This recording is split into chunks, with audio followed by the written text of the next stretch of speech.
ভাবি আমার দুটো ভাত দেন, আমি ভাত খেয়ে কাজে যাবো।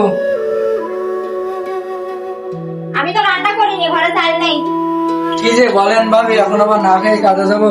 এই নেন বাজার করে আনবেন। সাথী, আমি গাড়ি নিয়ে বের হলাম। শোনো না, আমার একটা থ্রি পিস না খুব পছন্দ হয়েছে, আমার 500 টাকা দাও না। 500 টাকা এই নাও, ঠিক আছে, আমি চলে গেলাম। আচ্ছা।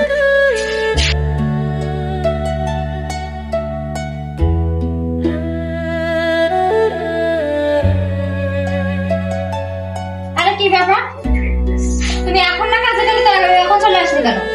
আরে আমি ওই গাড়িটা রেখে একটু চা খাতে গেলাম, এখন এসে দেখি গাড়িতে এসে মেরে দিতেছে, দিয়ে গাড়িটা একদম সব গুড়ু গুড়ু হয়ে গেছে, গাড়ি নষ্ট হয়ে গেছে। সবচেয়ে বড় কথা কি জানো, ওই গাড়ির ভিতরে যদি আমি থাকতাম আজকে আমিও শেষ হয়ে যেতাম।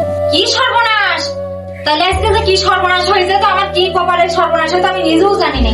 থাক, সমস্যা নেই, তুমি তো বেঁচে আছো, এটাই আল্লাহর কাছে লাখ লাখ শুকরিয়া। তা গাড়ি গেছে গেছে, তোমার মানে টেনশন করা লাগবে না, কোনো সমস্যা নেই। গাড়ি আরো 4টি কেনা যাবে।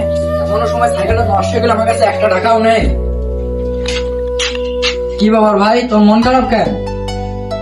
আরে আর বলিস না, তোর ভাইয়ের আজকে যে কি বিপদ গেছে, আল্লাহ তো ফিরাই নিয়েছে তোর ভাইয়ের, তো লাখ লাখ শুকরিয়া জানা তোর আল্লাহর কাছে।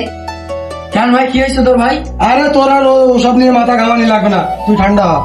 তা গাড়ি কিনবো কি দিয়ে? তুমি যে বললে গাড়ি নিয়ে টেনশন করা লাগবে না, গাড়ি তো আমার শেষ, এখন গাড়ি কিনবো কি দিয়ে?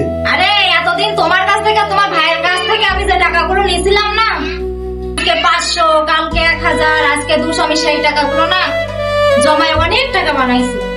তাই তোমার টেনশন করা লাগবে না, ওই টাকা দিয়ে আমরা গাড়ি কিনবো।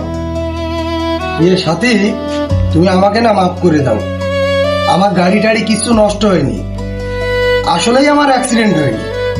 এই যে তুমি 500, 1000 প্রতিদিন টাকা নেও না, এটা তোমাকে পরীক্ষা করার জন্য আমি দেখলাম তুমি কি করো, এই টাকাটা নিয়ে তুমি কি করো, এটাই তোমার পরীক্ষা নিলাম।